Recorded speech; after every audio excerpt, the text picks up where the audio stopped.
Je vous invite maintenant à ouvrir vos Bibles ou à suivre le texte tel qu'il est présenté dans l'Évangile de Marc au chapitre 5, à partir du premier verset jusqu'au verset 21. Ils arrivèrent à l'autre bord de la mer, dans le pays des Gadaréniens. Aussitôt que Jésus fut hors de la barque, il vint au-devant de lui un homme sortant des sépulcres et possédé d'un esprit impur. Cet homme avait sa demeure dans les sépulcres, et personne ne pouvait plus le lier, même avec une chaîne. Car souvent, il avait eu les fers aux pieds, et il avait été lié par des chaînes. Mais il avait rompu les chaînes et brisé les fers, et personne n'avait la force de le dompter. Il était sans cesse, nuit et jour, dans les sépulcres et sur les montagnes, criant et se meurtrissant avec des pierres.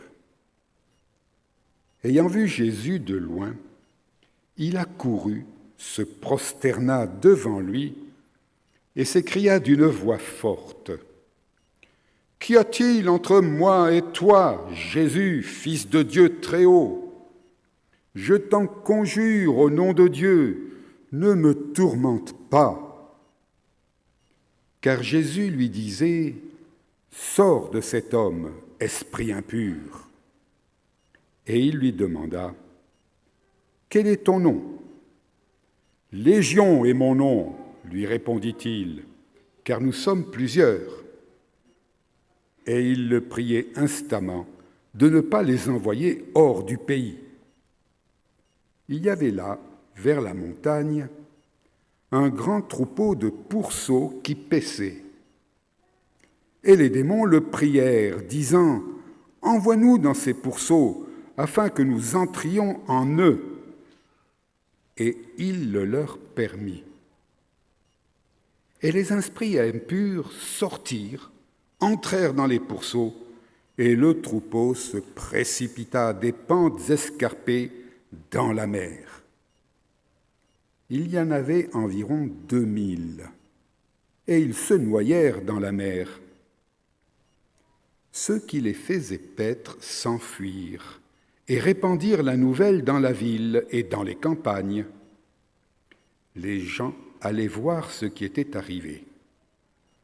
Ils vinrent auprès de Jésus et ils virent le démoniaque, celui qui avait eu la légion, assis, vêtu et dans son bon sens. Et ils furent saisis de frayeur. Ceux qui avaient vu ce qui s'était passé leur racontèrent ce qui était arrivé au démoniaque et au pourceau. Alors, ils se mirent à supplier Jésus de quitter leur territoire. Comme il montait dans la barque, celui qui avait été démoniaque lui demanda la permission de rester avec lui. Jésus ne le lui permit pas, mais il lui dit : « Va dans ta maison, vers les tiens, et raconte-leur tout ce que le Seigneur t'a fait, et comment il a eu pitié de toi. » Il s'en alla, et il se mit à publier dans la Décapole tout ce que Jésus avait fait pour lui. Et tous furent dans l'étonnement. Jésus, dans la barque, regagna l'autre rive, où une grande foule s'assembla près de lui. Il était au bord de la mer.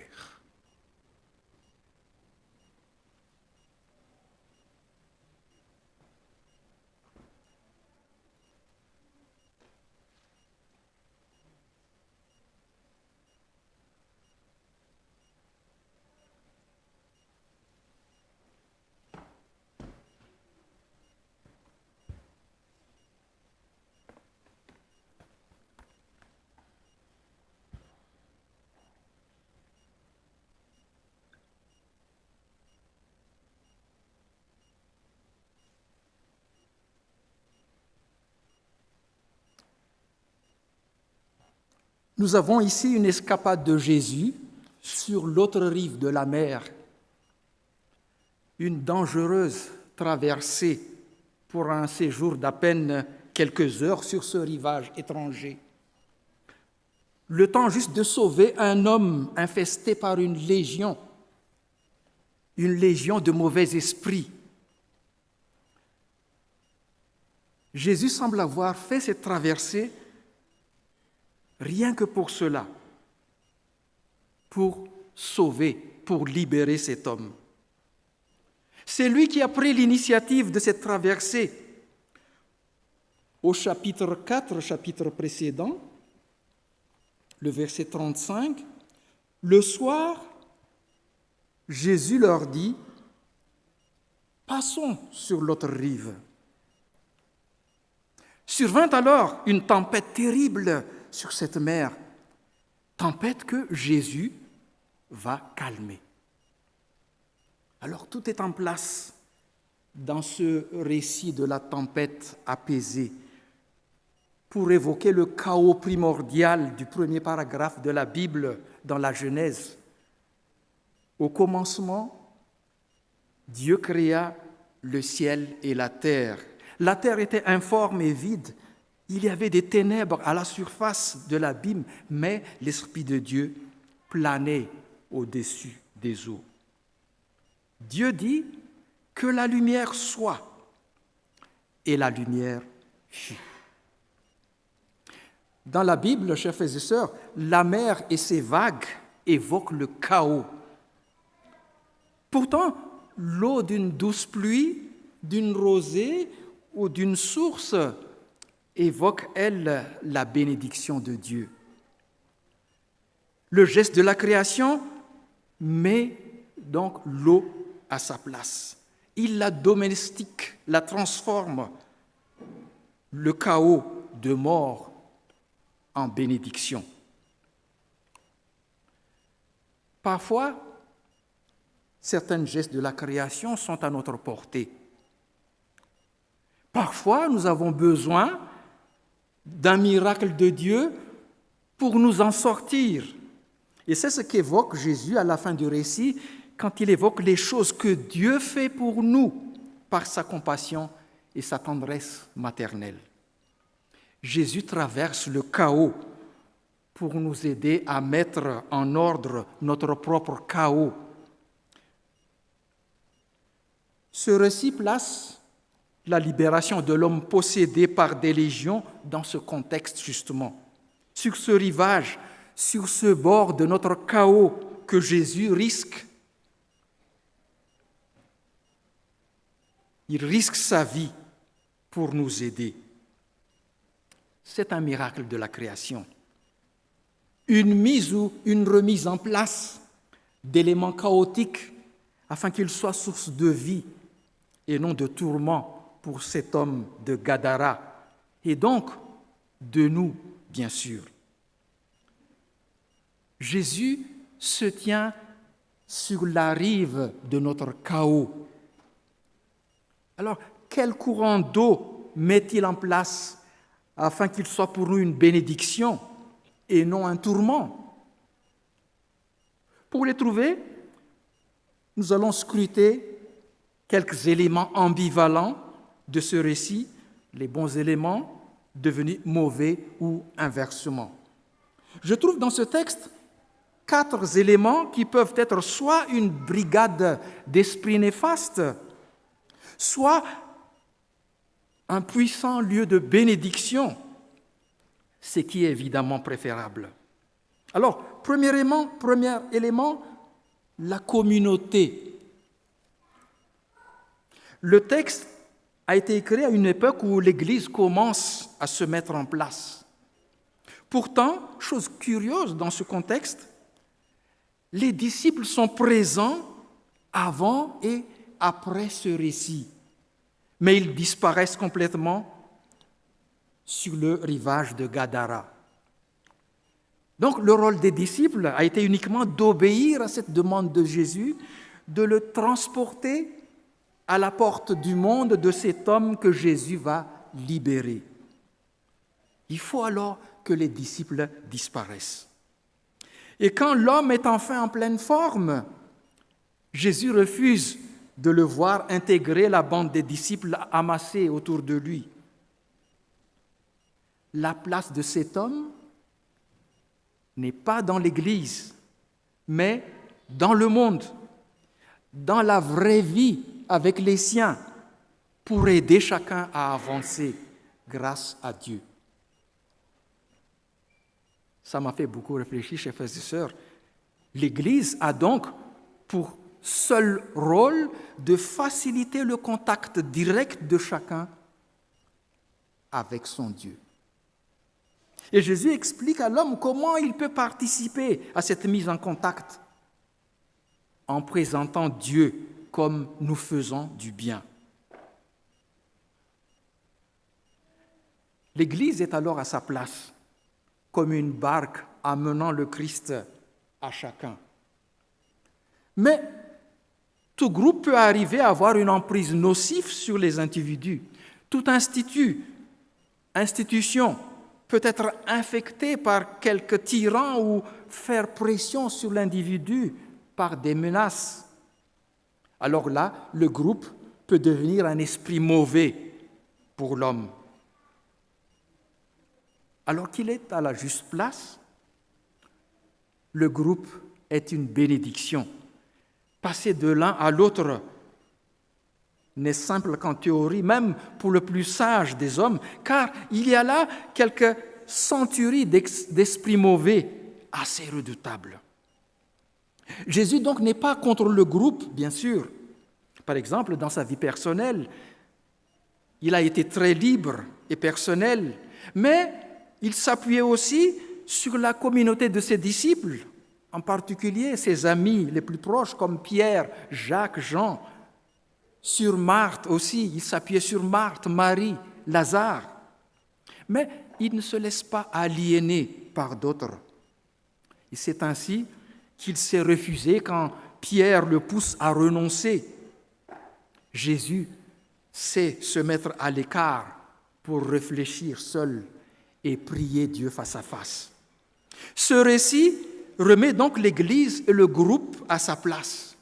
Il a un juste dosage à trouver pour chacun entre la pratique individuelle de la religion et une pratique collective entre la liberté et l'unité. Le critère, c'est que tout favorise la relation directe, intime, libre et personnelle avec notre Dieu. Que le groupe des disciples qui ont pour seule mission de passer Jésus sur le rivage de l'homme ayant besoin de Dieu. Deuxième élément, la théologie. Il y a quelque chose d'ironique à voir que la légion d'esprits impurs a ici une théologie des plus parfaites. Il parle au nom de Dieu. Il confesse que Jésus-Christ est fils du Dieu très haut. Après avoir remis l'Église à sa juste place comme un simple moyen, ce texte de l'Évangile remet à sa place la théologie. Justement, nous avons ici à Collonges une faculté de théologie. En tant que professeur et étudiant en théologie, nous ne devons pas oublier qu'il ne suffit pas d'avoir la juste connaissance, car avec nos diplômes, la théologie peut devenir une arme ou une arrogance. Elle est alors une redoutable brigade d'esprits morbides. Jésus n'est pas contre la théologie. Au contraire, il est même un maître dans cet art qu'est la controverse théologique et biblique. Non seulement face aux chefs religieux qui oppriment leurs fidèles, mais aussi face à ses propres tentations à justifier ses faiblesses. Car comme ici, les anges et les démons, chers frères et sœurs, qui parfois nous habitent, ils sont également maîtres et même docteurs en théologie et en sciences bibliques. Et là, nous voyons Jésus user de la théologie et à la fois la relativiser comme un simple moyen, là encore, au service de la vie ouverte à l'action de Dieu. Que notre théologie soit donc comme une méditation sur ce que le Seigneur a déjà fait de bon pour nous par sa tendresse. C'est la seule confession de foi que Jésus donne à l'homme sauvé comme atout pour aller vers les siens. Oui à l'Église, oui à l'intégration du chrétien dans des groupes les plus divers, oui à notre recherche théologique, oui à ces multiples barques et confessions de foi. Mais avec le discernement, avec l'aide de la bénédiction de Dieu, pour que ces puissants courants d'eau soient source de vie et non une vague qui nous emporte. Même le Christ s'efface après son geste de libération. C'est Jésus qui a traversé la mer pour aller vers l'homme possédé et le libérer. Il explique ensuite à l'homme que c'est le Seigneur, c'est-à-dire le Dieu de tendresse maternelle, qui a fait de grandes choses pour lui, que le lieu de salut est là, partout où il ira en ligne directe et qu'il peut donc tracer son propre chemin parmi les siens comme Jésus accomplit sa propre mission. Mais poursuivons notre recherche des renversements que Jésus opère pour nous libérer. Quand la rencontre se fait entre Jésus et l'homme mal portant, la victoire n'est ni facile ni immédiate, parce que dans le texte, le Christ doit négocier avec la légion d'esprits impurs, puis avec la foule qui le remet à l'eau. Là, la victoire est donc progressive. Elle commence par une découverte de l'ennemi, puis un combat pied à pied pour le pousser de côté, lui faire perdre le contrôle sur notre vie. Ce service commence dans un appel. Esprit impur, sors de l'homme, sors de l'humain, ce n'est pas ta place. La suite de l'histoire nous montre que la place de ces mauvaises dynamiques qui nous infestent est dans un troupeau de cochons, puis dans la mer elle-même. La place de ce qui est source de chaos en nous est dans le chaos primordial, en attente d'être transformé par Dieu en des belles et bonnes choses, recyclées en bénédictions. C'est un vrai travail d'identification en nous-mêmes. Ces esprits impurs, tant ils parlent à notre place et se prennent pour nous, tant nous y sommes aussi attachés, comme ces habitants de Gadara le sont à leur pourceau, plus qu'à leur propre vie. L'appel de Jésus a secoué les esprits impurs, mais il a remué aussi l'homme qui sort des tombeaux et des montagnes, qui était son refuge. Cela est expliqué dans une description étrangement longue pour cet évangile si condensé. Qu'est-ce que cela veut nous dire? Le tombeau, mnemna en grec, est le mémorial, le lieu de mémoire de la vie passée. Puis il parle aussi de la montagne. La montagne, c'est le lieu de l'élévation, de l'adoration, le culte, la louange. Ah, ça me rappelle, quand j'étais JA, je veux monter sur la montagne. C'est là que l'on rencontre Dieu. Nous avons donc ici deux nouvelles surprises, la mémoire et la louange, qui sont des bénédictions, mais elles peuvent aussi devenir comme des esprits qui pensent à notre place, qui répondent à notre place, qui nous aliènent à nous-mêmes.